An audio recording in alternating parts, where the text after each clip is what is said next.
All right. Welcome, everyone. This is an extra call where we do a Q&A about the Swerve By Method.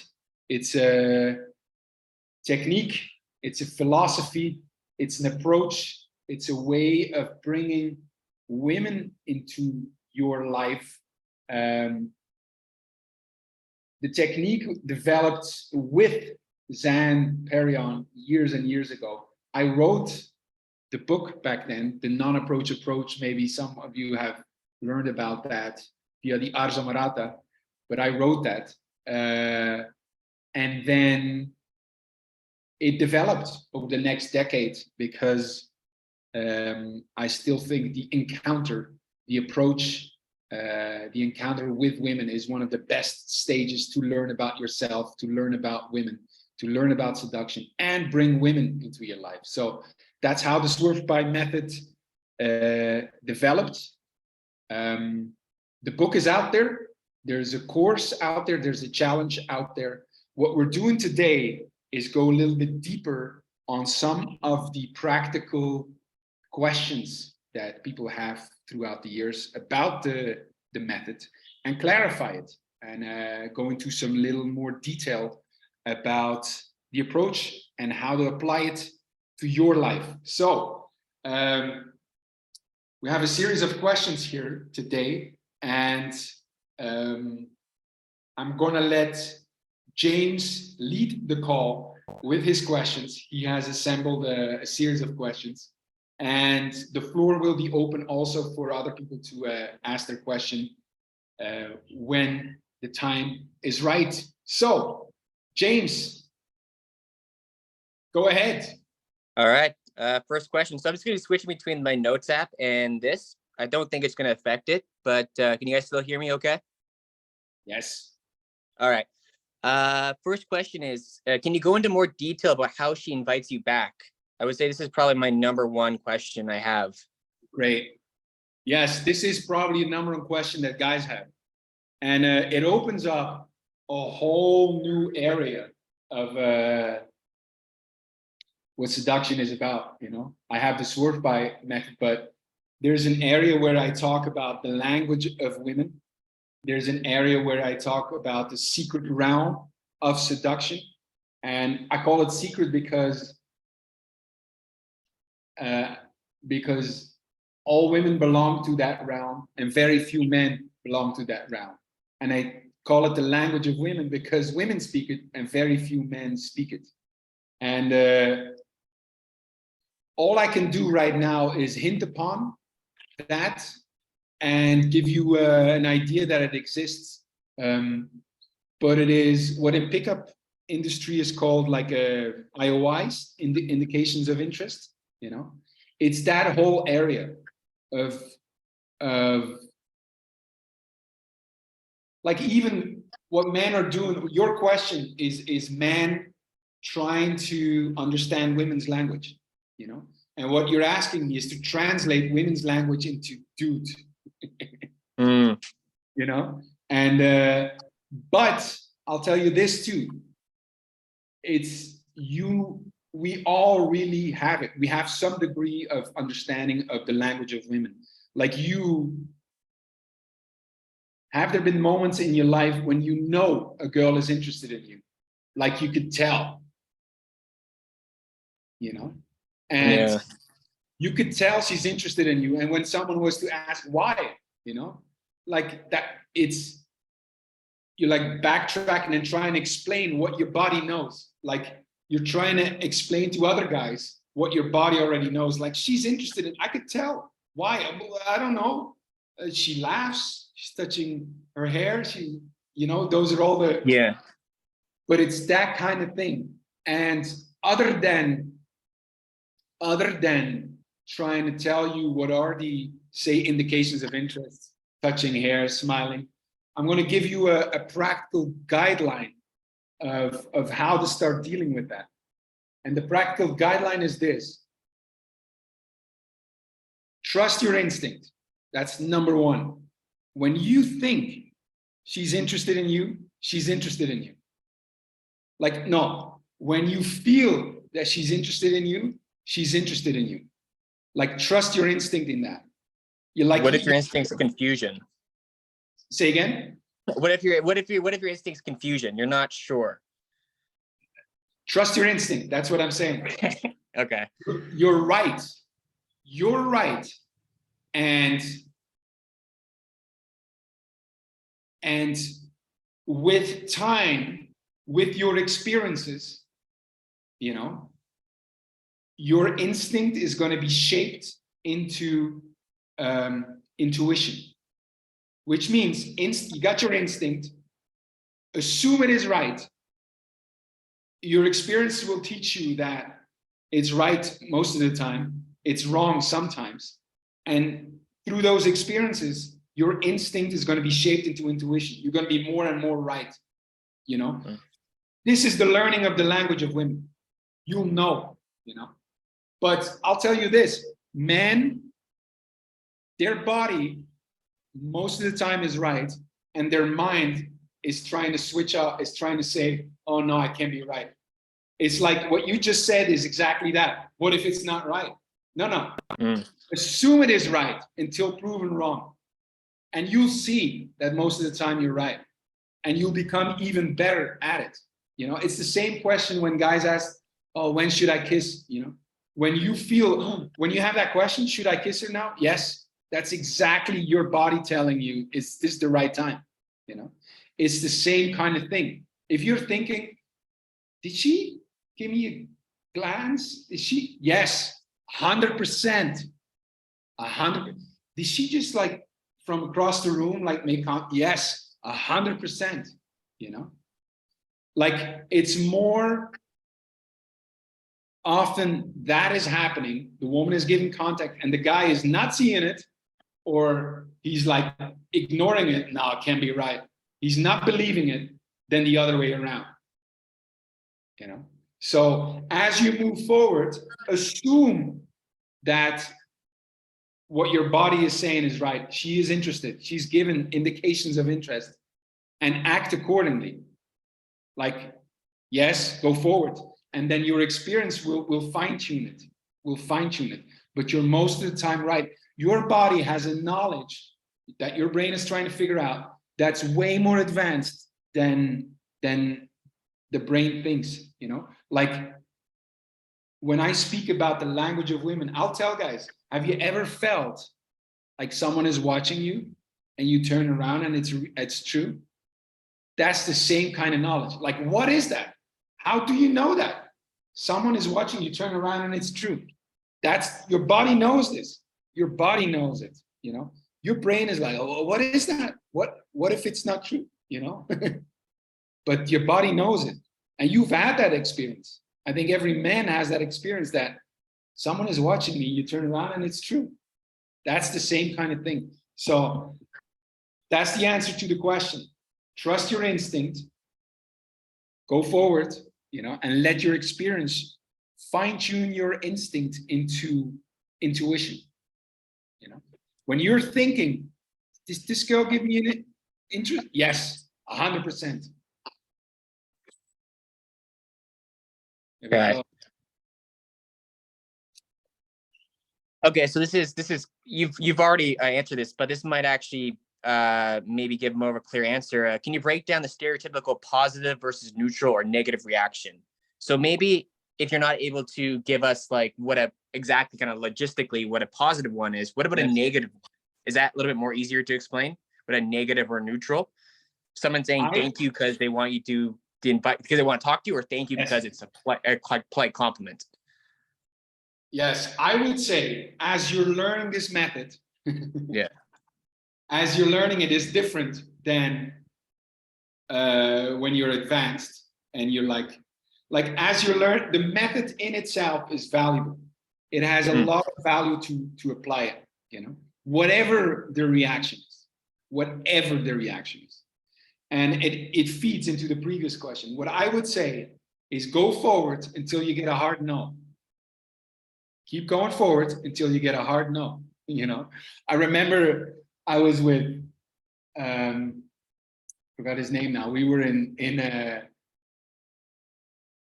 Los Angeles Venice Beach, and there were these bratty girls, you know, and I was showing him the Swerve By Method and the love also of the encounter of meeting women, you know.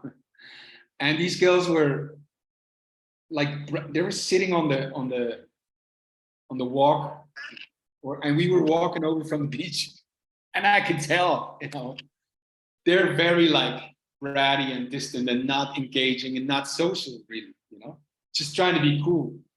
And I knew it was not going to go well, and he knew it was not going to go well. And he says, "Oh no, this is not going to go well." And I talked with him. I said, "I know, you know," and we still did it, you know, just to have this experience again, you know, and stand in the fire.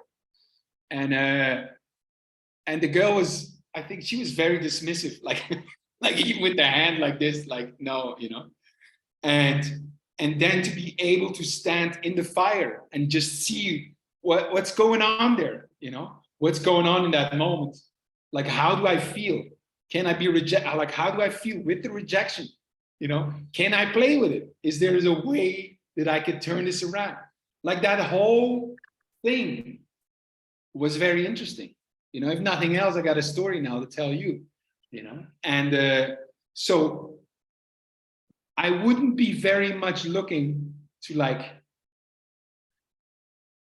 the learning of the language is going to happen no matter what. You go through these experiences. And as you're learning this method, I would err on the side of pushing more forward and not really looking at the reaction you get. Okay? That's what I would say first. And just go forward until you get a hard no, like a no. Or ask, you want me to go? Do you want me to go? Okay, I'll go. So as you get more advanced, it's the same thing. You know, it's a language thing. It's a language of women thing. And I'll just point that instead of answering, no, because it's impossible to answer it in a vacuum. You know? I'll tell you that what might look as a woman is not interested at all, she's still very interested, and she wants you to stay. I've had this. I'm very careful now because this is an evergreen thing, you know. So I got to weigh my words, but I've had several times, numerous times, where to other men it may look like a no, when really she wants me to continue, you know. And she's either nervous or she's testing me, and she wants me to continue in a way. She wants me to either continue or come back, you know. So yes, this is a very advanced topic of how to understand it when a woman wants you to stay or not, you know. But look for a hard no. And another practical rule is this: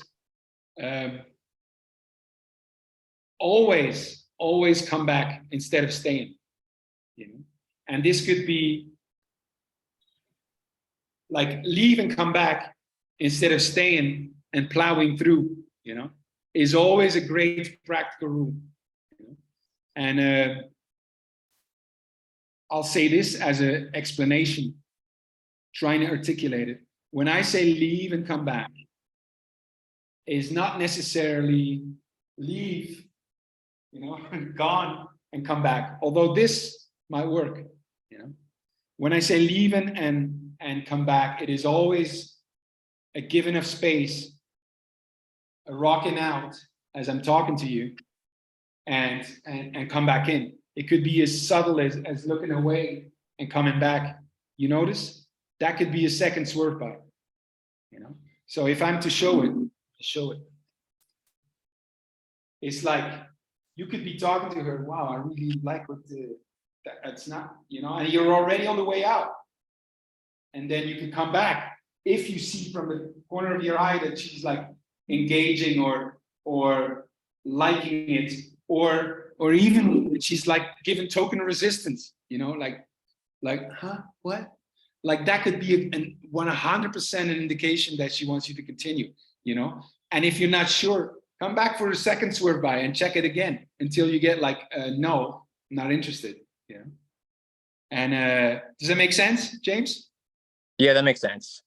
So kind of an experimental question. I know you can't really answer it, but if I had a gun to your head and I said, okay, it's a group of guys and you got to explain in guy terms, gun to your head, you just have to come up with something. Yes. In the most guy way, how would you describe that advanced method you were talking about?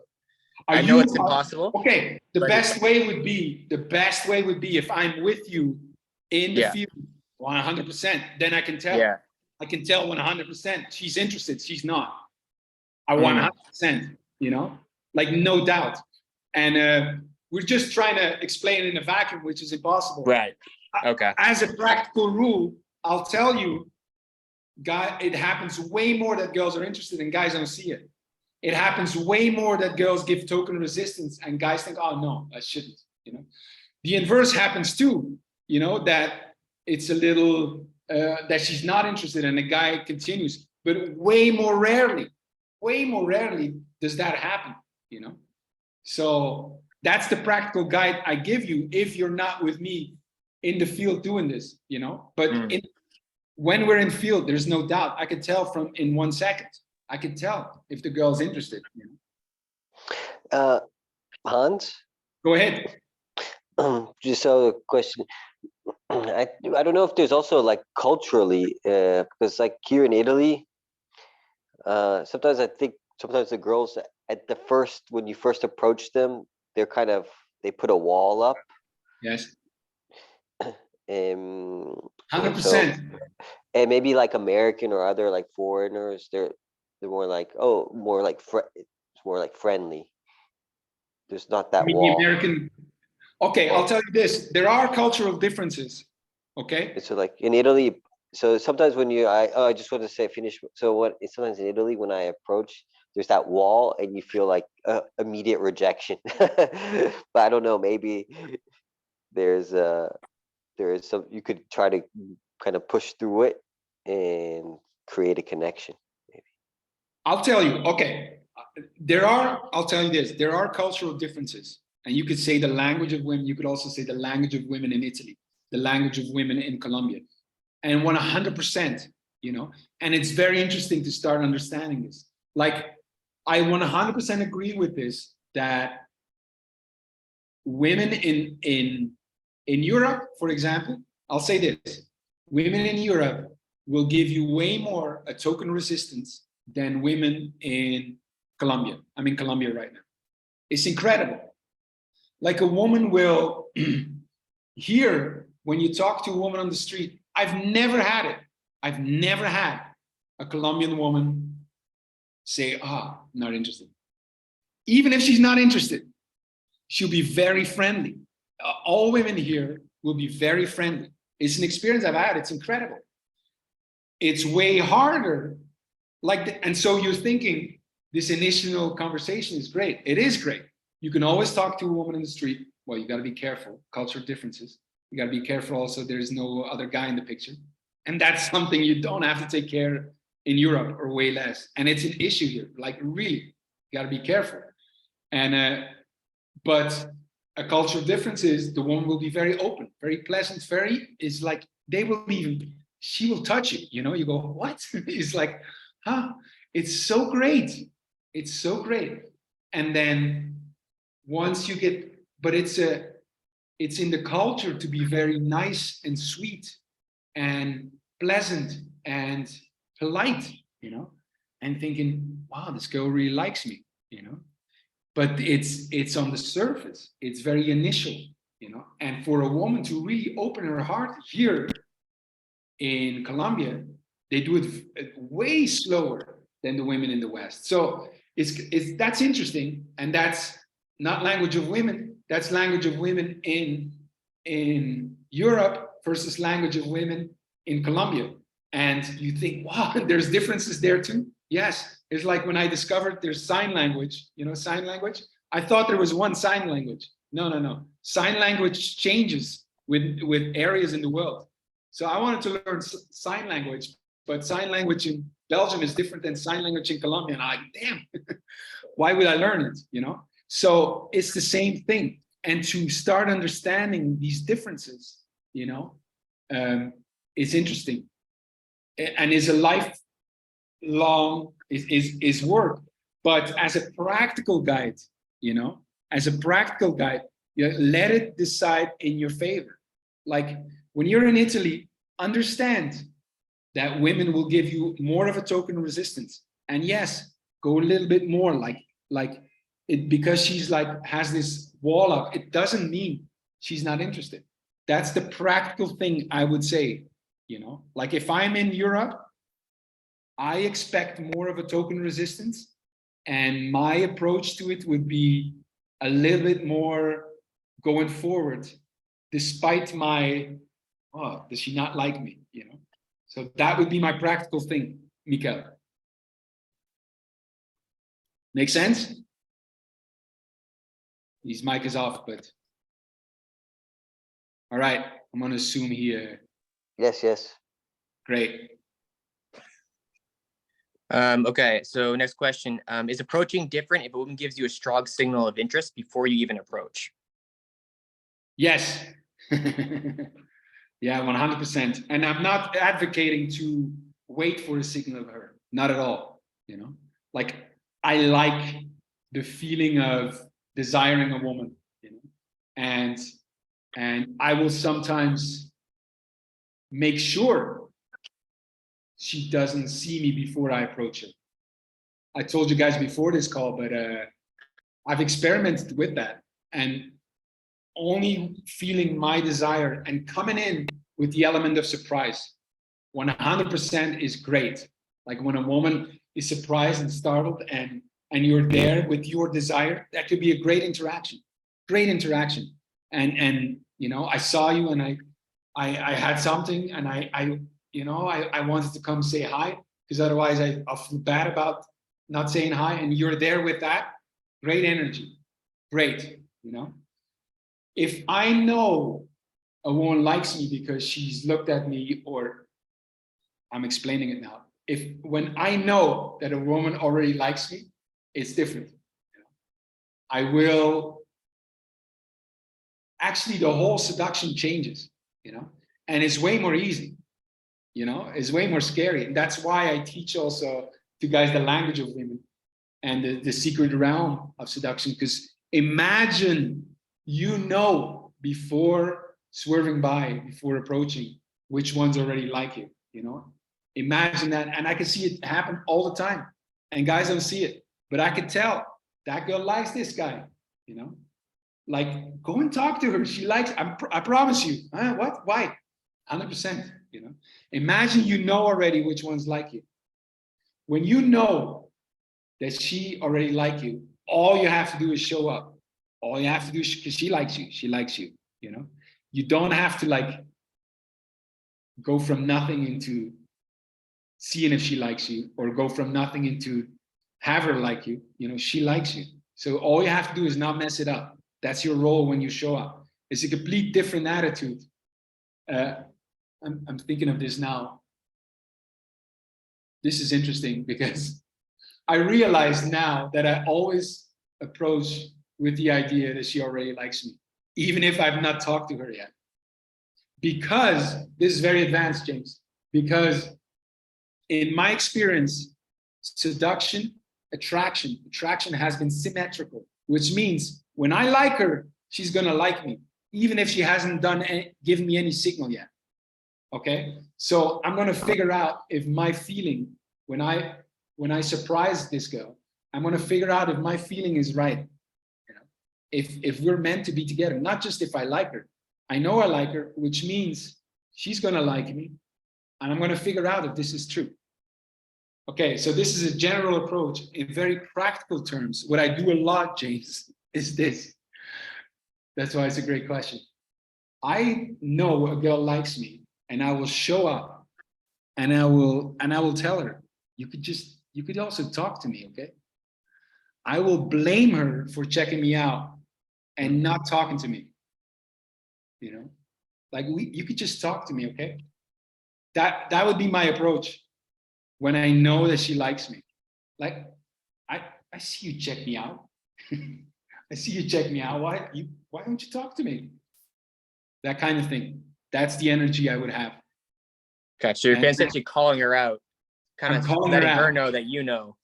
Exactly. And I would do that. I would do that even from a distance. And this is super advanced. But guys who have been with me in the area of women, they've seen me do this.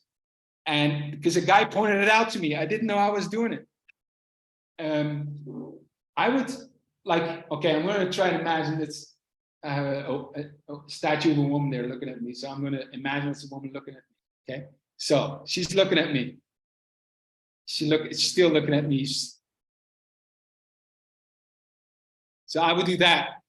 That could be from 10 meters away. And that's me, this. Okay, what I just did is this.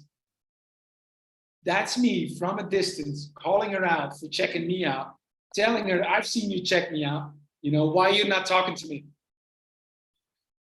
And then I would show up. Next time I would go over and talk to her.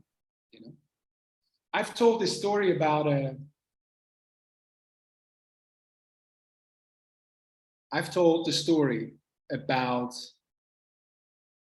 a interaction in Toronto, and guys have heard this for sure, but I'll say it in short. It's a complete swerve by. It's 2 swerve bys without really ever talking to her because her boyfriend is right there. And it was me standing and looking at a magician and a crowd of people standing here and looking at the magician. I could feel someone is watching me. I look over, I see this woman looking at me, but not ostensibly, like just checking me out, you know? And I look at the magician and I can see her doing it again. I look over and I go, what? You know, like for checking me out. I notice she has bags in front of her and there's a guy standing in front of her and he has bags, and I'm thinking, looking at the magician, that's the boyfriend, you know? And so I'm careful, you know? And I look at the woman and I go, and that's all I did, you know? Like thinking, is this your boyfriend? And I'll never forget what she did. She'd go like this. You know? Yes. I cannot explain this to guys. Like, imagine, I'm trying to explain this on the call with you. There were 3 guys with me, and I asked them, did you notice? Nobody had seen anything, you know? And so if you're in doubt about this, you go, what are you talking about? No, it's not true, you know? I know it's true, you know? And this happens all the time. This were 2 or 3 swerve bys. I could not get this woman. I did not want to get this woman, you know? But it does show me the power of language of women, the secret realm of seduction, and the power of swerve by, because that was an incredible interaction with the respect for the guy, for, you know? But that woman, there was a moment there, you know? There was a complete successful interaction too, you know? No, I didn't get the number. I wasn't with her, but, you know? This is incredible. To me, that was like, it was so powerful. It was so powerful to see and witness that, because that was on a level that I, you know, like that surprised me. That when she did this, I'm like, whoa, you know, that's how deep it goes, you know? So we started with swerve by, but this is language of women and secret realm of seduction, which I learn now, you know, is essential and is what you're going to learn as you practice the swerve by, you know? It's an essential part of it, but you got to grow it, you know? And the way to grow it is go forward, is show up, is trust your instinct, you know, and then shape it into intuition. So it's like both are you learn both the swerve by and language of women and the secret realm of seduction as you apply this method. So with the swerve by, then I'm just trying to think, because one of the I guess the aspects of the swerve by which is appealing is the idea that you're not really staying in. But if we're plowing, then it's going to be more close. Are you suggesting that we kind of do more of a standard cold approach? And then the swerve by is once we have a layer of understanding, then we can kind of rely on our ability to recognize signals. Gotcha. I would say and I know this is one of your questions too, in a very practical sense, I would not plow through in the sense of like, oh, this is a mistake I see guys make all the time. When I say plowing through, I'm saying do a couple of swerve bys. When guys think of plowing through, and this is a mistake thing, they stay in. They give the woman no room to move out. They're planted, even physically.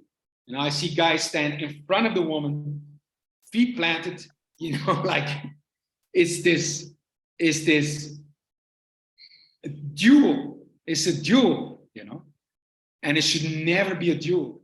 It should be a dance, you know. It's like, wow, it applies here also, you know. I'll try to, like I see guys do this, like, hello.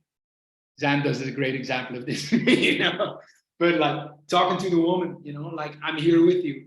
And like, I'm like, it's almost like if you're trying to get past me, I'm a defender, I'm gonna block you, you know? And that's a real problem. Like feet planted, body posture, like with her, that's a problem.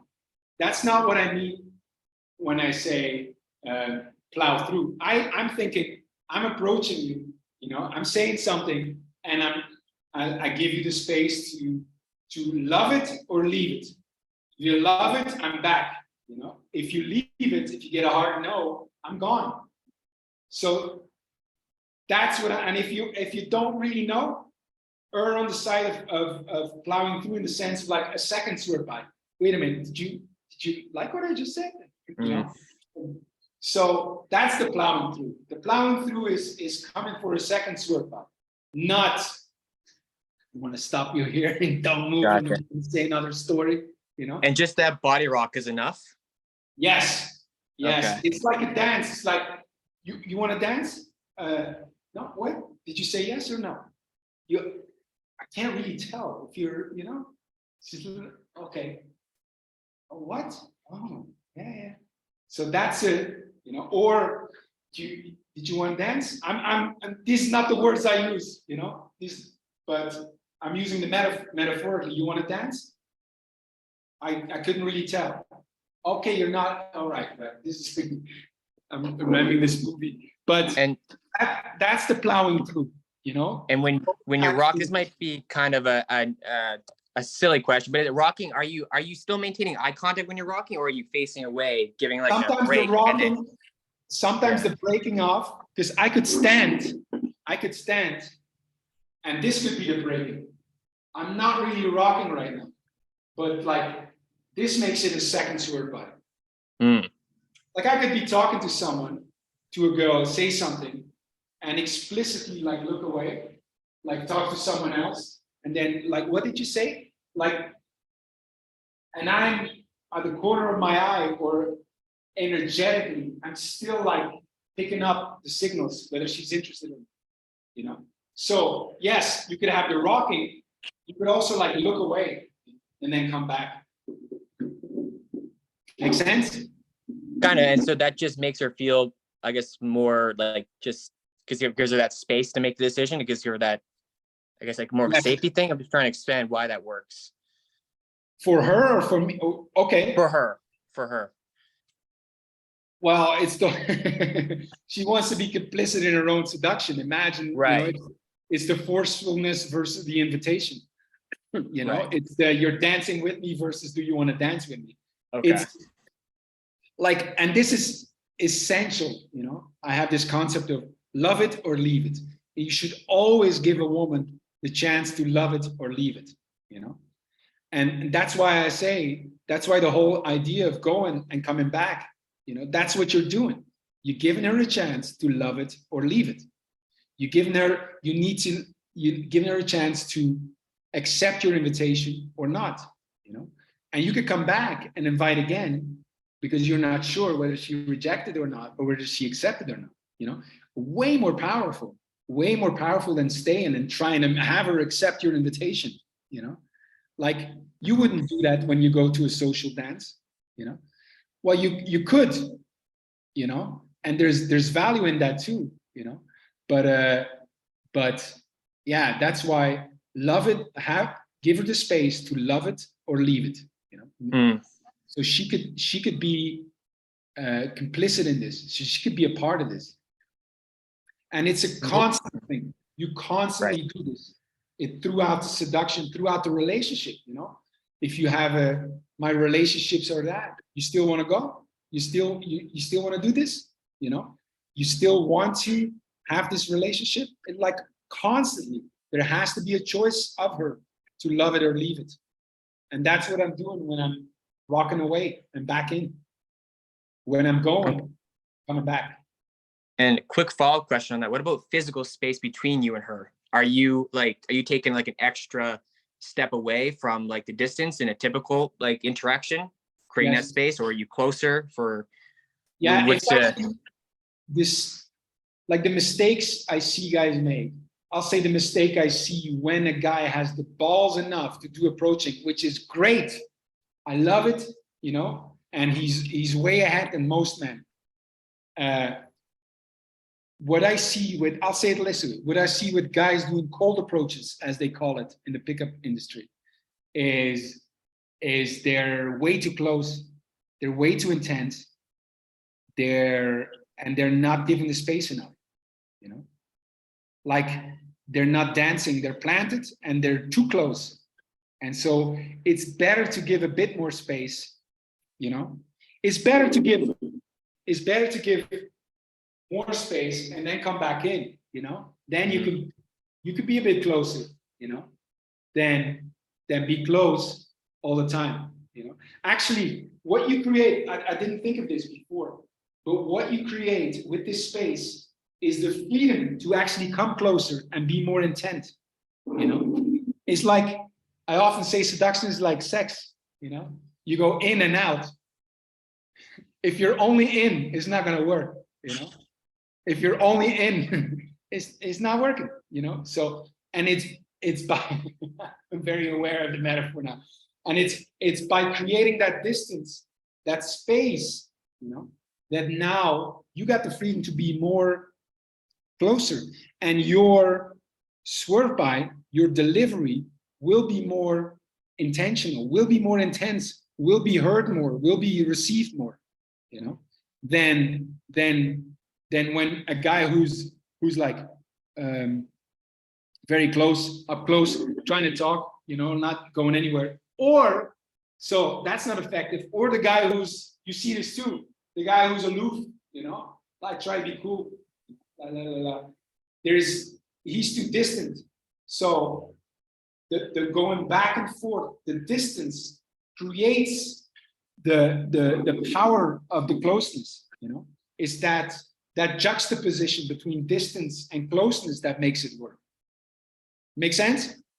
Yeah, that makes sense. So it's like you sit, so whatever but you I really like. That's powerful.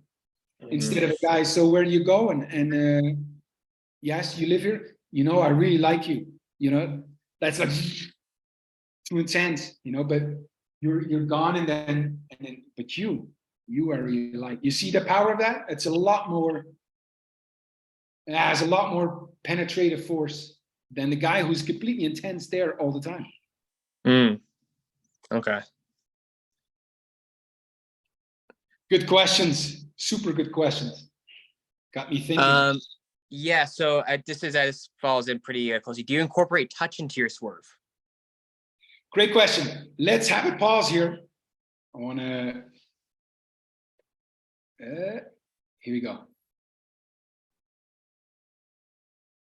Right, we're back. So the question was, do we incorporate touch in my Swerve By? And I would say respecting the importance of leaving, respecting the importance of giving space for her to like it, leave it, to love it or leave it. Yes, I touch as much as I can. As much as I can. There are 3 simple human practices that guys seem to switch off when they're thinking about or when they're talking to women. And if they were just incorporate them again, like do the natural thing, it would change everything. And touch is one of them. The 2 others are eye contact and smile. Eye contact, smile, touch. If you were to not do any swearing, like if you never heard of it, you know, and you're just being social and you do these 3 things, everything would change. Go into a place, go into a setting, go through the city, wherever, make eye contact, like look people in the eye instead of not looking in the eye, you know. It would change your life. If you go into a bar, instead of like not looking people in the eye and going for the bar and have a drink, if you just walk in and look people in the eye, it would change everything. If you would walk into that bar, you look people in the eye and you smile, it would change your life. You go, I say hello also. You nod, you know. I should add that actually. Have a good day. Like if you were to do just that, it's incredible. If you add touch, it's another dimension. You could do that with anyone, you know. You could, I mean, as soon as you can, you know. I prefer with my people I meet, or like yesterday I was riding bikes and I meet people, you know. You got people who meet each other, they don't look them in the eye, terrible, you know. They don't smile, terrible. If I meet someone, I look them in the eye, I smile, and if I can, and I make sure, I'll give a hand, you know. You give a hand because you want touch, you know. You say, hello, what's your name? Okay, yes, okay, look them in the eye, smile, nice meeting you, mucho gusto. Touch, give a hand, you know. Or now it's fist bumping, you know. But get physical. It's the same with women. Same with women. Like you could give them a hand. You could. This is something. This is a very practical thing in bars. Okay. It's not really physical touch, but it's getting close. Dennis asked me about it. This is what I do. You go around in the bar, look people in the eye, smile. You know, say cheers. You know, give them a cheers. Do this with women. You can't refuse it. It's the handshake in bars. You know, you give a ching. That's what you do. You know, that's contact. Okay, it's not 100% physical, I admit, but it's a great step forward in this. Just go around the bar, go like, hey, swerve by, ching, ching. It's amazing what it will do. I'm just going around, ching. It lays the foundation for later in that evening, for example. This is one of the ways to do swerve bys, and it's very powerful. And it has touch. Okay, do I physically touch as much as I can? And for guys learning this, they could do it wrong. But I don't want to discourage guys. And I would say do more rather than not. Your guys will go out of their way not to touch women, you know, when they open a door, or when they will make sure they don't touch women, you know. And you got to do the opposite, because it's a very natural thing to touch, like women do it. If I talk to a woman here in Colombia, she will touch me. If I talk to her longer than a minute, she'll find a way. Hello, yes. It's less in Europe, you know. but it's a natural thing that we're shying away from. And when I say, yeah, touch, I'm not saying like, I'm saying unlearn the not touching, because that's what we do. We learn to not touch when it's natural. When you're a kid, you touch. You not think you should touch this girl. Of course you touch this kid. You're touching all the time. That's what you do. And then you learn to not do it. So when I'm saying touch, I'm saying go back to the natural art of touching. I think Zan has a great, because it's true, he does it. He's touched the woman 7 times by the time she notices that he's talking to her. That's what you're doing. And you could do it in many ways, like you could change. I bump into women. What you doing? Like I would shoulder check her. What? Like if you're standing next to her and you're talking to her, like I'm leaning into her.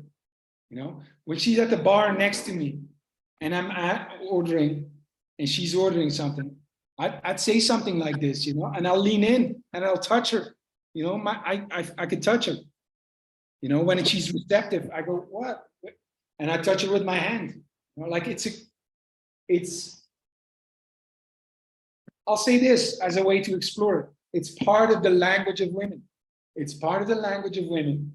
Learn to speak that language, reclaim what you had as a kid.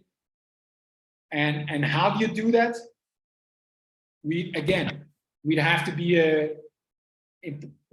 be in field, so to speak. So I could tell you if you're doing it right or not, because I've seen guys do it wrong, because they haven't spoken that language for such a long time, and now they're learning it again, But err on the side of doing more of it, because it's a natural thing that with time you've unlearned. You just need to reclaim it, and it's part of the language of women, and it's part of the language you used to speak, but you unlearned it. Make sense? That makes sense. So even on, let's say you're on the street and on the very first leg of the approach, like the very first, would you incorporate touch, or would you kind of wait until you get the invitation after you As swerve? much as I can, I would invite touch. I would touch. Yes. All right. Hands. Yes. Thing about eye contact that I realized is I always looked at the face of the people, but I noticed that I started looking at the mouth of the people. But I think it's important that you really look into their eyes. Yes. Maybe not too much, but it's important to not just focus on their mouth and their eyes. This is great. I've never said this, but I know what I do. I look in people, like whenever I encounter someone, I look them in the eye, and I look long enough for them to know that I noticed them. And it's almost like I wait long enough for them to acknowledge that I've acknowledged them. Like I want to know that they know that I've seen them. And if you're looking for time, I can't tell, but make that intention, like eye contact, like I distinctly know that I give it so much attention. Like when I meet someone, I look them in the eye, and there's this moment, like making sure we have eye contact here. And it's a way of meeting. It's the way of meeting. And like put your intention in it. And if you're looking for, because we're men, like practical thing, make it a little longer than you think.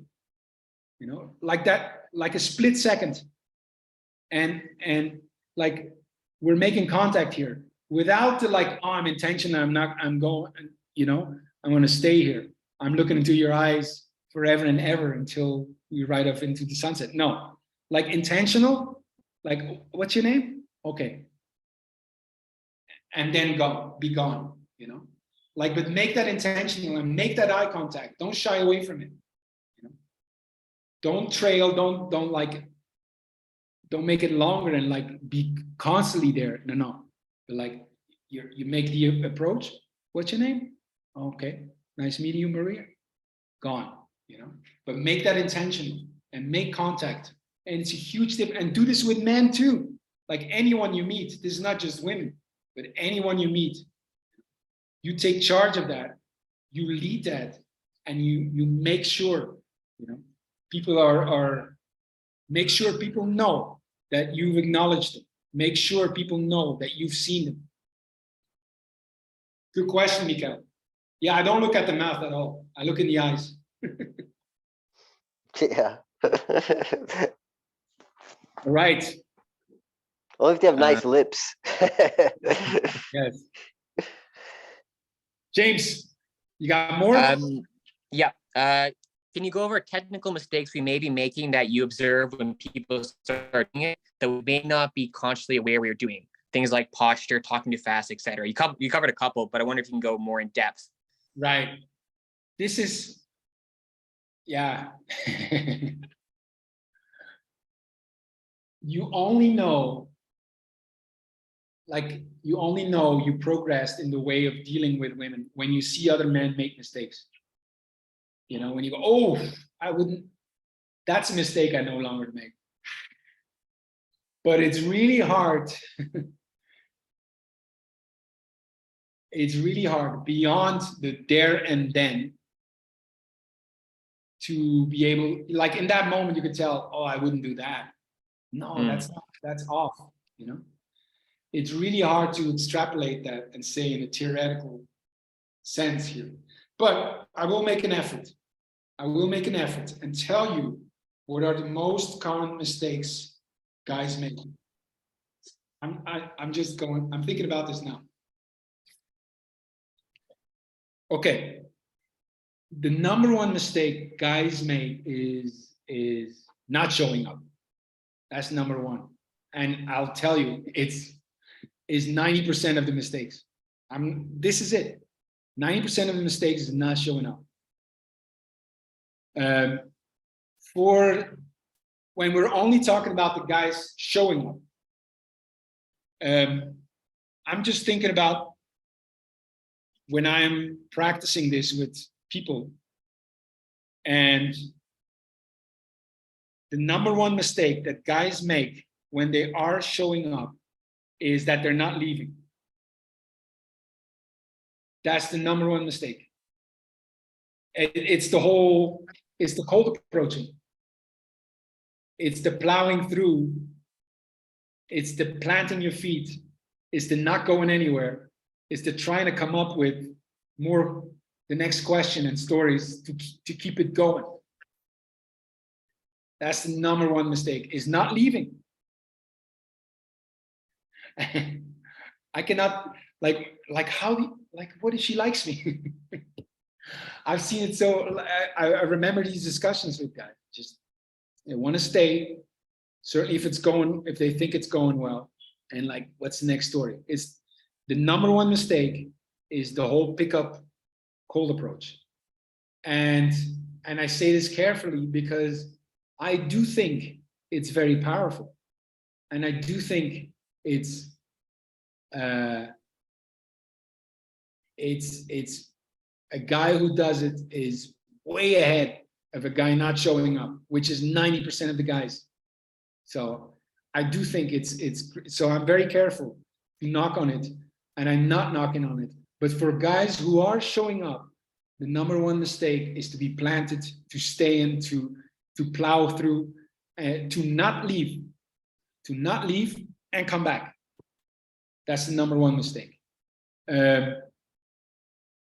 When you're talking about leaving, it sounds like there's, I might be reading into this. It sounds like there's a little bit more than just rocking your body in and out. Because like if a guy was doing exactly the same thing, it just maybe initially he goes like this, isn't it going to have the same effect, or is there something I'm missing here? You mean the same effect as staying? Well, I'm just thinking of like, let's say a typical cold, the way you stereotypically think. A guy goes, he stays in one spot, he's talking to the girl. If he just does a body rock, does it really make that much difference? If he continues doing the exact same thing, just adds a body rock? Or is there something I'm missing here?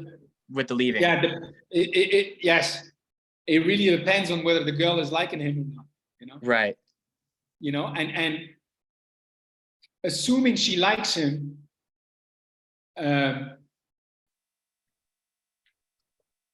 assuming she likes him, it doesn't really matter. Although I do think that the cold approach and the plowing through and the could like make her lose her attraction, you know. Okay. And it doesn't really matter if she likes him, but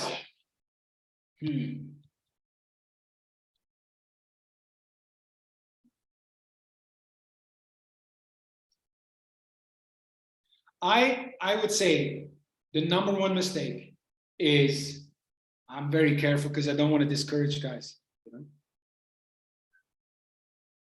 Okay, I'll say it differently. I'll say it differently in a powerful way that will give you some practical advice. The number one mistake that guys make is not to be attentive to the language of women.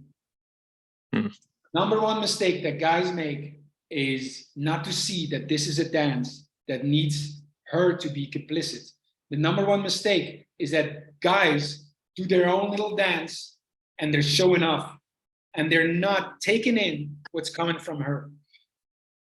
They're just da da da da da. I'll do my. They're like comics. We're not taking into account if the people is laughing or not, which is great actually. But you know, they don't see the signals that she's given when they're approaching. They don't see the signals that she's given, whether she accepts it or not, and they don't adjust their dance to her. You know, they're not inclusive of her, and there's so many signals that are coming from this way that you could use to dance, to move forward, you know, to that it becomes this one-way performance, which she could like or not, you know, she could admire it or not, but there's so much more that you can work with, you know, the moment the encounter happens, that will tell you where to go, that will, you know, and to take that in, you know, is huge. To take that in is a game changer for men. And so there, men are, and that's why I say the cold approach in its worst way is completely here. It's completely by myself, a one-way, one-man show. Whether you like it or not, I'm going to do it, you know. And then you can rate me on it, you know, and you could by giving me your number or whatever, you know. But the swerve by is completely inclusive of the woman, even if you're leaving. It's completely inclusive of the language of women, even when you're gone. You know, it's completely attuned to like, is she accepting my dance? And if so, now where are we going? What does she like? You know, I'm still leading, but what does she like, and how can I incorporate that? And if you are, I'm saying this as my answer for you to the next time when you're talking to a woman, you know, like have that focus on her. Like, what is she telling me? In her words, in her body language, despite of her words, what is she telling me? What is her body telling me? What is, you know, that whole kind of like, what's the energy coming from there? What's the information coming? And using that in your approach. That's the number one mistake I see guys make when they are showing up. They're not taking that in. Yes. Does that make sense? Okay. So That when makes you sense. next time, you know, you could think about like, what am I to do? You know, even like, what's the swerve by? What's the practical steps? But think of it, what's coming this way? What's coming this way? That's why the swerve by talks as not just how am I feeling, but how am I affected? How am I, what's coming from? Oof, I can feel, you know, yes, I can feel my erection, I can feel my attraction, you know, but it's being affected.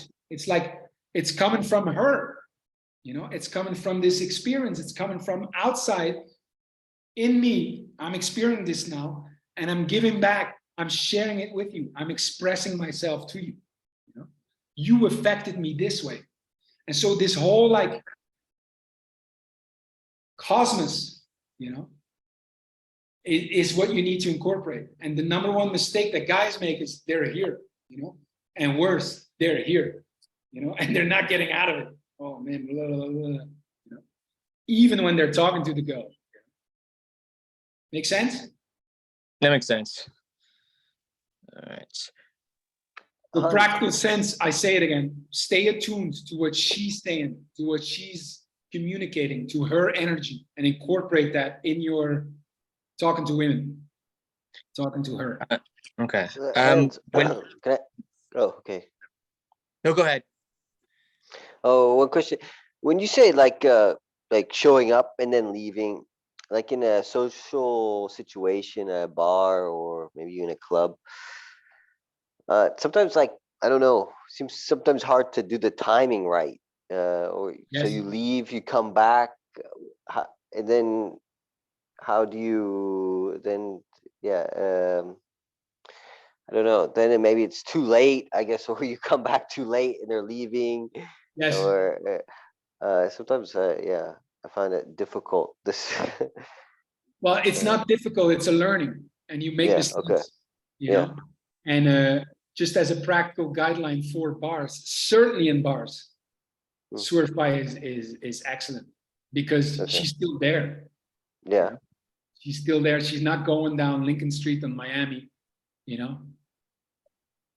And certainly in bars, practice the Swerve By. Leave, you know. okay, So when in a bar, Hans, so you're actually like, when you say like leave, you're in a bar situation, you'd actually walk away.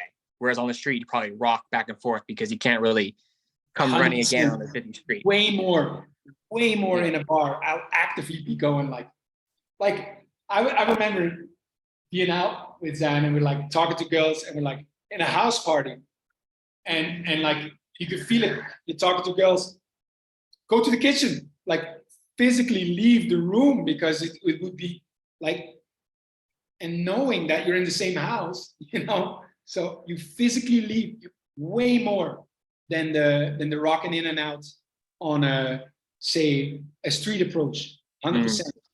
100%. Okay. Because every swerve I've done, I was just on the street and I did it and I just walked away. And now I'm thinking, okay, now I need to change that. Okay. Yes. When you're practical advice, when you're on the street, well, I would always advise to practice some leaving to see how you feel and get that in, you know, because you got to be more prepared to leave. You got to be prepared to do it. And the best way to practice that is actually doing it, you know. That's learning the approach. When it comes to this specific woman, and as you progress and as you get better in that, a great distinction is, yes, when you're in a street, when you're in a bar or a house party, when you're in the street, the physical leaving is a lot less and you do a lot more of the rocking in and out.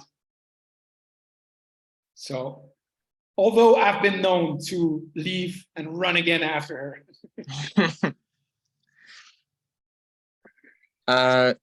So next question would be, when you're swerving a group, do you address the group or just the individual girl? Depending on where the attention is of the group, meaning whether they're protective or not.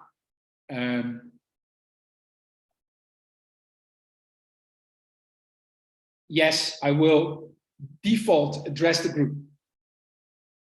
And I will, and this is again, language of women, you know, I will ask even the leader of the group permission to talk to the girl.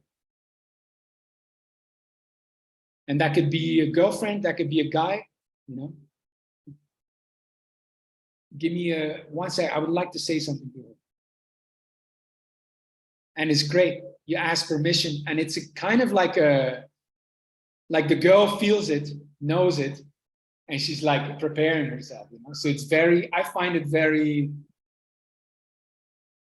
romantic in a way. Mm. So Ask permission. what about like two girls on the street? Two girls walking down the street. I would, if I'm thinking of the last time if I two girls on the street, I would, last time I see myself do it, I address both of them. I swerve by both. I would not ask permission, maybe later in the interaction, because I would address both of them.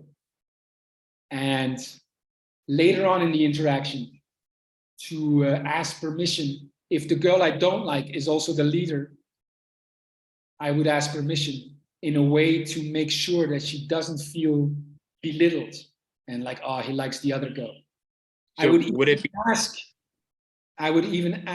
have even asked the girl I'm not interested in permission to talk to the other girl, even though she's not the leader.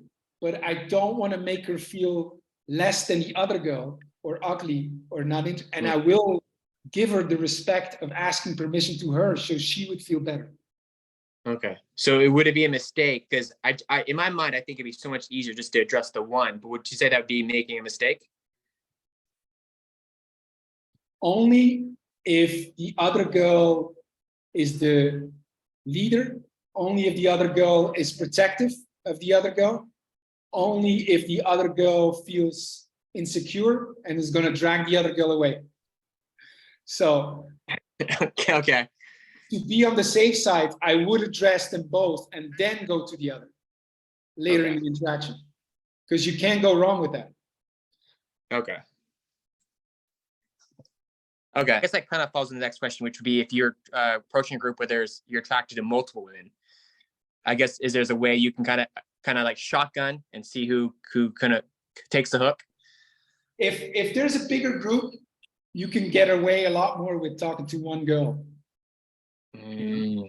Like it's so why do I do this? I guess it's more complicated, and I would just talk to the girl and then play with whatever's coming my way. You know? Okay. Like when they become protective, like address it, or that's really hard. That there's so many factors there, and it depends so much on the moment that, like, you're trying to become. I remember going into groups, you know, and you're trying to, like, there's so many dynamics going on that you may have a rough guess of who's leading, who's, you know, yeah, so rough that you might as well address the girl, you know, and then play with whatever's coming your way. Okay. Unless you know, big group of girls, you know, like I'm thinking of Bachelorette, you could tell. Yeah. You could tell who's the leader, you know. And but if it's a bachelorette, you also know you don't need to, you know. You could just almost be in the vicinity and they will approach you, you know. That's, you see how, and I want to make this point here now, like, you see how every encounter is specific and what you learn, and it's almost like the swerve by is a way to learn the dynamics of what's going on. And instead of, with these questions, trying to address all social situations so you're ready, what I'm saying is the swerve by is a perfect way to start understanding these social situations. Right. You're going to play in your advantage. Like it's a minimal way of making sure you're showing up. That's what it is. Right. You know? I think with the group situation, it seems to me, at least what I've seen, it seems to be like the women I'm most attracted to tend to generally be in a group or with another person. Like they tend to not be alone. And I've been actively avoiding swerving groups because I find that a little bit more intimidating than an individual. So I want to kind of learn, okay, just kind of like this is what I'm telling you. Instead of great question. Yeah. Instead of thinking, oh, it's a group, I can't swerve by, you know. That's the perfect setting to do the swerve by. That's why it's developed, you know. So forget everything I said. Swerve by that girl you really like and tell her something and leave. Okay. You know, like instead of trying to, no, that's why it's here. You got a group, swerve by the girl you really like, I really like, gone. And then you see what happens, you know? You'll see whether she likes it or not. That's the swerve by is developed specifically for this. It's the minimal, most non-intrusive approach you can do.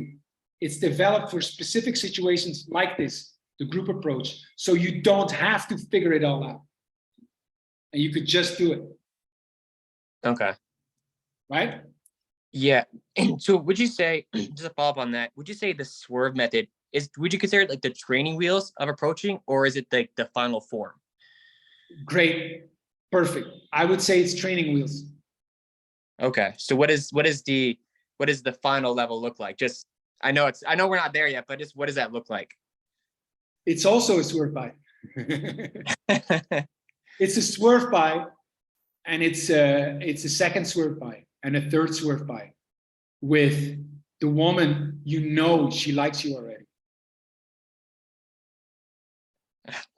Okay. That's the advanced level. Yeah. The advanced level is that you know she already likes you.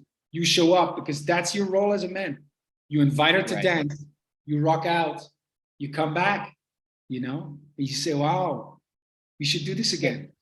If you were maybe across the bar or something like that, and you make eye contact with the girl, you can, maybe she's giving you a signal that's like, I'm not interested. Can a swerve by reverse that, or is it best to just kind of let that no girl way. Well, first of all, there's no way. Like, women don't give signals that they're not interested unless you're there with them. Oh. Every signal from a distance is a signal of interest. Every. So when she's not interested. Yeah. When she's not interested, she's not noticing you. Oh. when she's like looking over, it's all she's interested. The guy she's not interested in, she's not noticing him. He's not in the picture. So unless you're in the picture by showing up yourself, then maybe she will have to say, I'm not interested. You're not in the picture from across the room. She doesn't have to deal with you unless you're like staring intentionally, like that, which is also an approach. So that's one. Like, it doesn't happen. Every signal you get is a signal of like, she's interested. You know? I have heard something on, I have heard something from several women have told me though, that they've had situations where like they're at a bar and they've accidentally made eye contact with a guy. Yes. And then their reaction was like there was like like there was some sort of thing, but they take it the wrong way and they approach them anyhow. I've heard that a few times. Yes. So okay. This happens. I agree. Yeah. So is there something like, is there a way that I know it's probably nuanced, but is there something dead giveaway for that situation?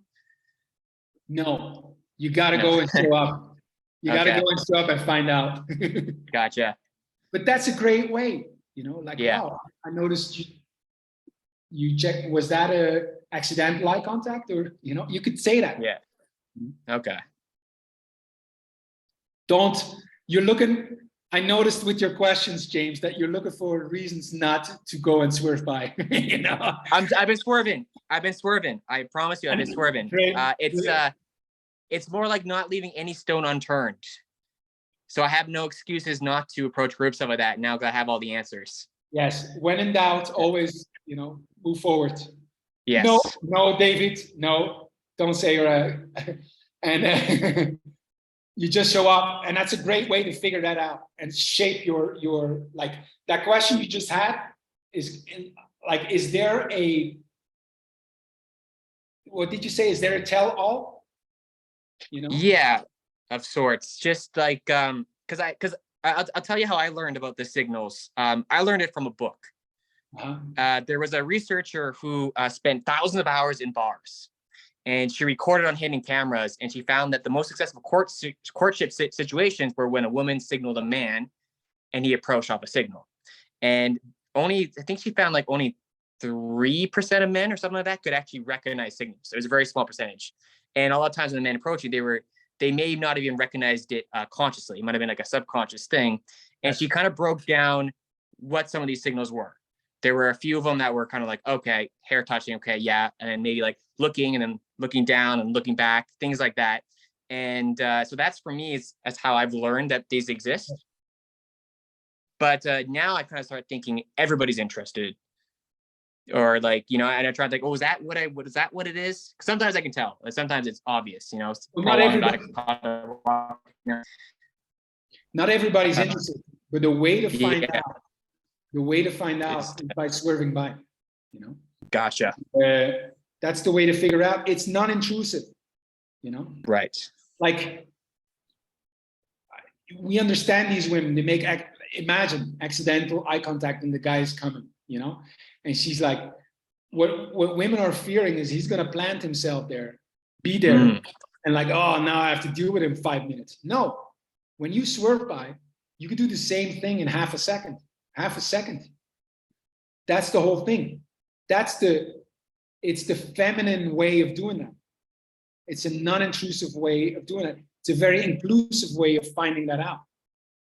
And when they're breaking down the signals, you know, these are like for you training wheels. What I'm telling you is your instinct. Trust your instinct.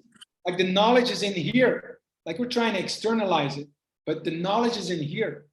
You know, and sometimes you'll be wrong, but the only way to find out is by getting more experiences. The only way to to shape your intuition, to shape your instinct into intuition is to go forward, you know, and find that out. But you know, this is what it tells you. This is what tells if a woman is interested in you, not the flicking of the hair. You know, your body knows. Your body knows. Okay. All right. Last couple of questions here. We're about 1/3 away through. I'm just kidding. No, we're getting there. Great questions, man. Okay, probably one. Oh, sorry, wrong list.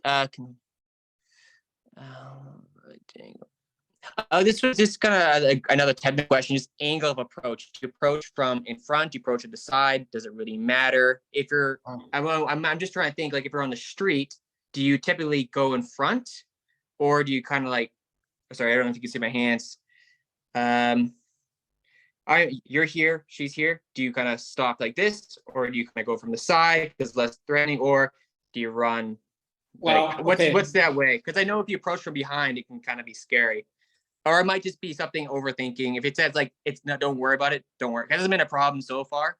So if it's a stupid question, don't worry about it. It's not a stupid question.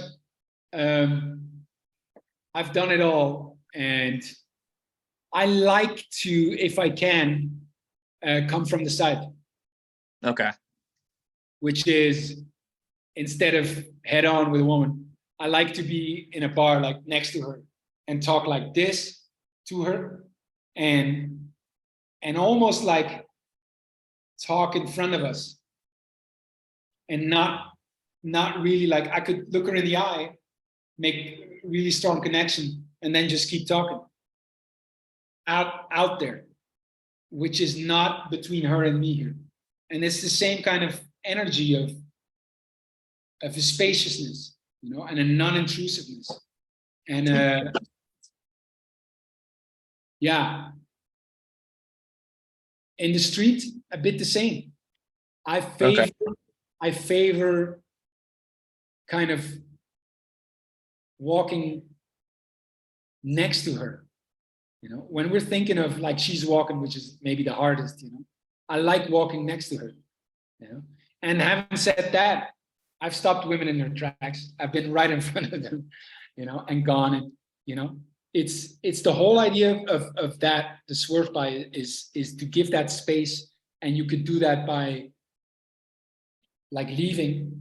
You could also do that by being on the side. So Yeah, all of them is good. I like the idea of coming from a bit of the side because it gives a bit more of a spaciousness. Okay. Okay, so here's a question I'm really curious about. Well, the And other it might be hard to answer. It's probably gonna be really hard to answer. But if you did 100 swerves, yes, you got to break it down approximately. yes, How many dates would you yes. get from that, and how many women would you sleep with? Uh-huh. Right now, 100, 100, 100. And, but, you know, that's because you become selective on who you swerve by to. No, if it depends on, like I swerve by all the time. My Right. life is a swerve by. That's how I talk to people. Let's say if you just go on. The reason I asked that because I was looking some stuff up, and a lot of the guys that do the standard approach, they have like stats, and they track. Okay, I know I'm getting better if you're starting out, you're maybe 1 in 100, and then Yes. maybe when you're middle, you're 1 in 50 or whatever. So I'm just kind of curious. Let's say you're on a street. Let's use a street example. You're a European street, Yes, and you're just doing 100 swerve buys. yes. Approximately how many dates and how many women would you sleep with?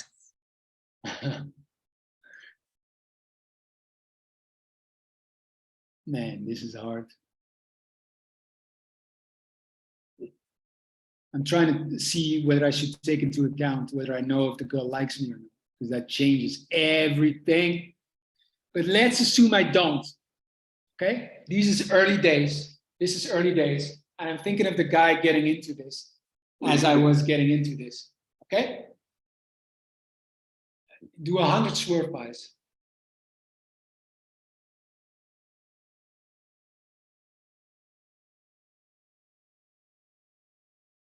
Okay, this is fair. 100 swerve buys, 10 dates, 1 lover. I think that's fair, and I also think that's quite. It gives you a good number. If you do it with 100 women, you have a lover. You know, if you do 3 swerve buys a day, you will have a new lover by the end of the month. 3 swerve buys, 30 days, almost 100. You will have a new lover, 100%. So it really is that effective, or not, But that's assuming you don't talk to any women. You have no understanding of the language of women. You don't get it at all. You're completely new to this. You want to start showing up with women. It takes 1 month. You talk to 3. You swerve by 3 women a day. You will have a new lover. I can guarantee you. How about you, Hans? If you're single and you're out swerving and you did 100, and you're just going based off women you find attractive, you're not looking for signals or anything like that. You just did it just to see what at advanced level. What would you say the numbers would be? Okay,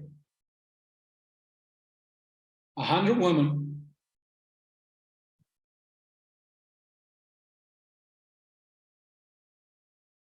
I would say, if I were to swerve by 100 women,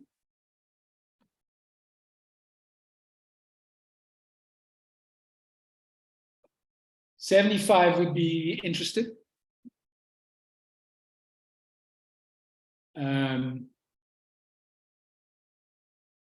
The large majority of that, there would be complications, logisticals, boyfriends. So 25 left. And now we have to go over time, because if I would get together with one, I couldn't get together with the other ones, So, but imagine that's not an issue. 25. Really? Yes. So like 1 in 4, essentially. Yes. Yeah. Really? That's insane. Like high or low? Hey, good. That's amazing. Well, I'm assuming that, I'm reading some of the language, and I get it. So of course. Yeah. But then the only thing, what I was looking up was like the guys that were the very best were doing like 1 in 30, just Okay. cold. And so if you're doing 1 in 4, that's like blows them out of the water. Yeah, I mean, you could go as far as like when you start understanding the language, it's like I'm not joking. It's 100% success rate, and the only thing that's stopping you is meaning she's interested, she's attracted, but then there's all kinds of things that happen, you know. Yeah, but Boyfriends just and like and, just the fact that like to think like 3 out of 4 girls would be interested from a swerve is pretty crazy. That's amazing.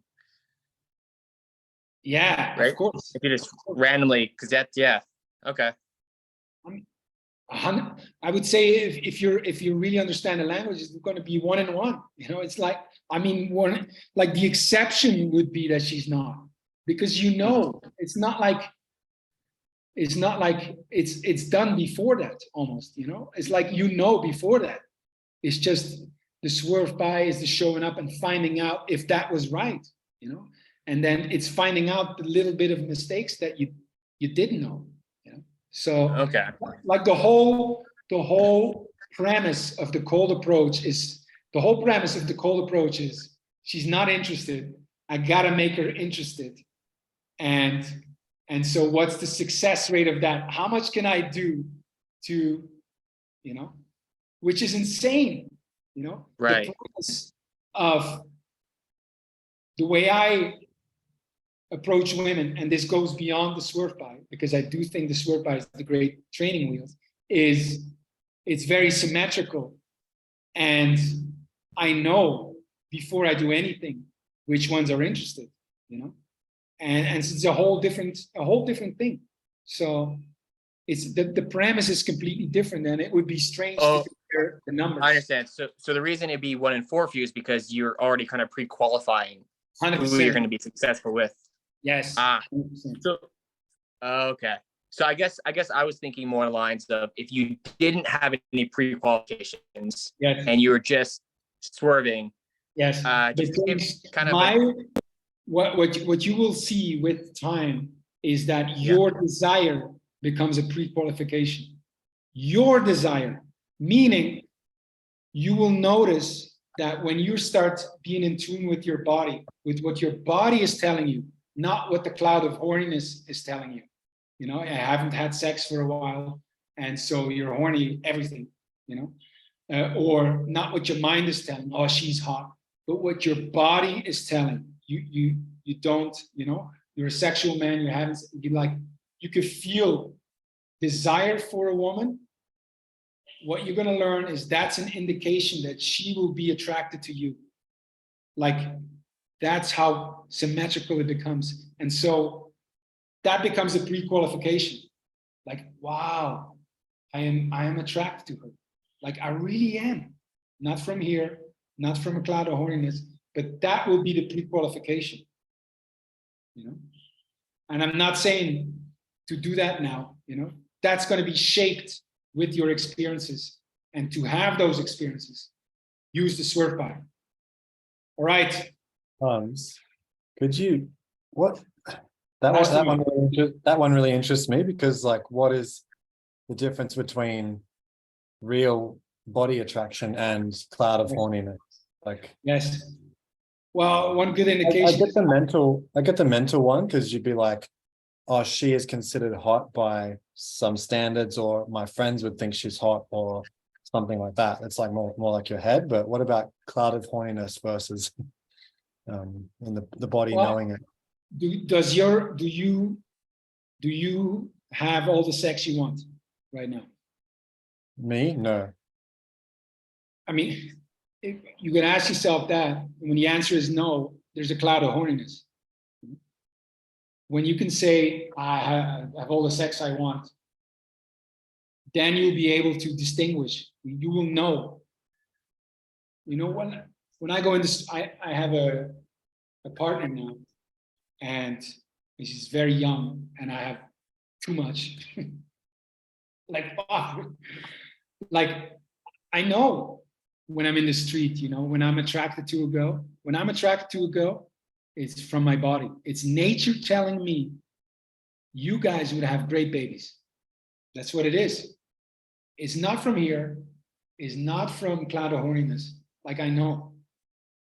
And so how do you know? It's like once you've known it, you know it. Once you've been at the point where you say, okay, I have enough sex, like you'll be able to answer that question. And so beforehand, it is hard to distinguish.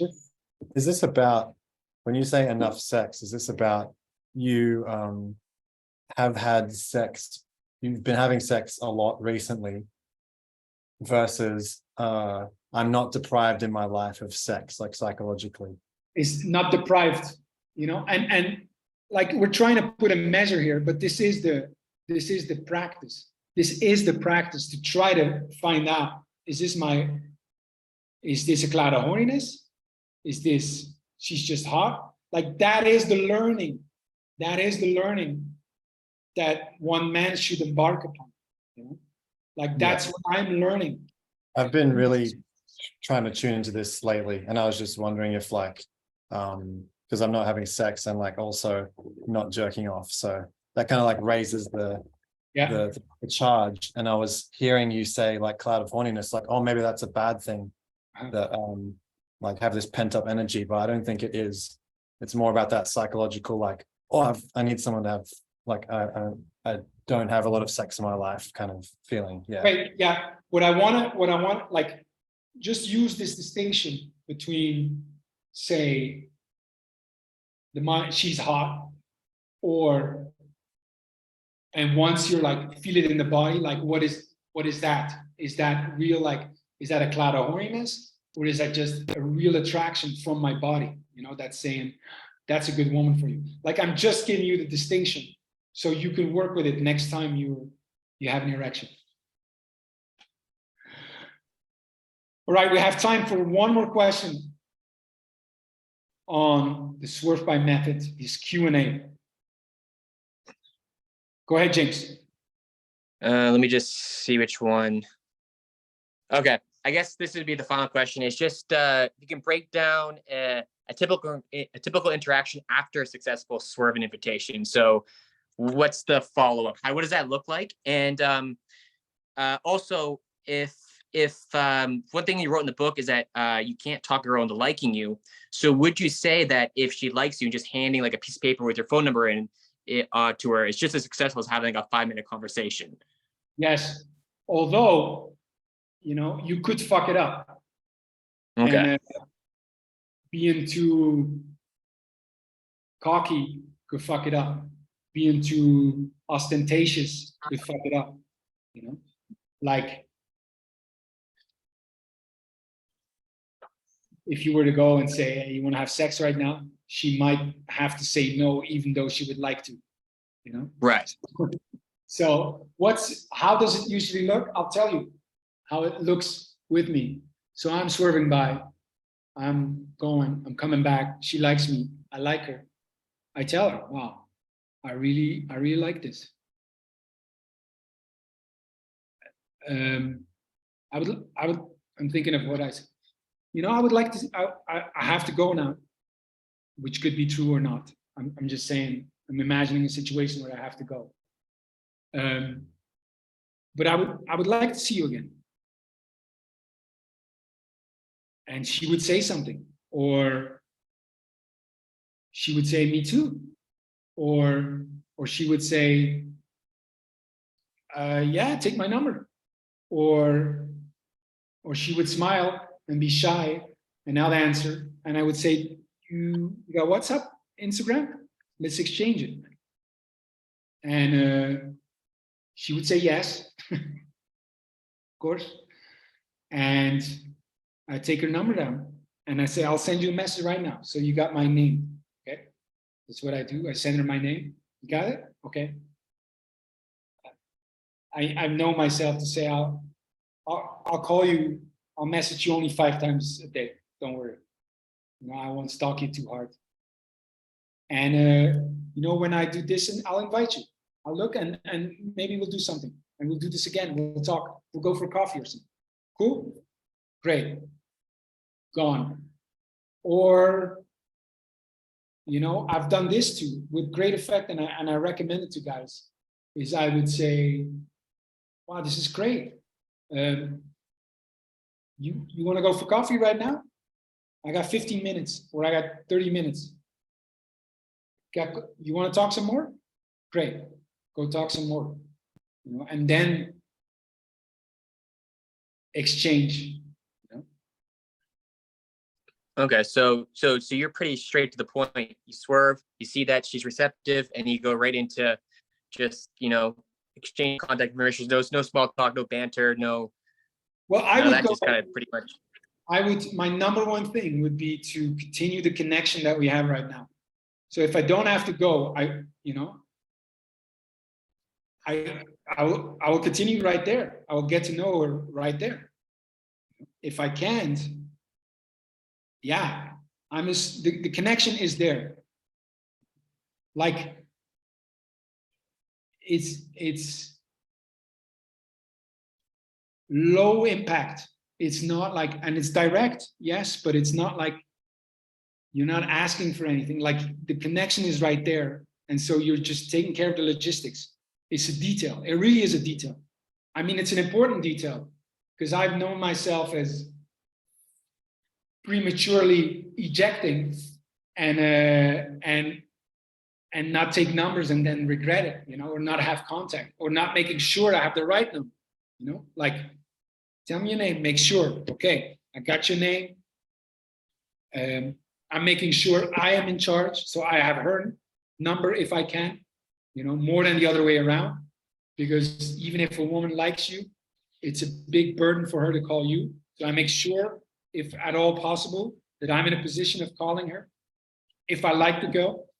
So, and I'll tell her what I will do. I'll call you tomorrow, or I'll call you tonight. I'll send you a message tonight, like I announce it. But like it's very en passant. It's very in passing when I say, let's exchange. Like, or I would like to see you again. How do we do this? I will sometimes say, like, how do we do this? Like, have her say it, you know, like, take my number. Like, it's an important moment, and I make sure there's an exchange. But I also, it's not this big thing that I'm trying to get. Like, I know if I'm right, she likes me. Of course, we need to exchange details. It's not this big a thing. And I'm taking charge of it.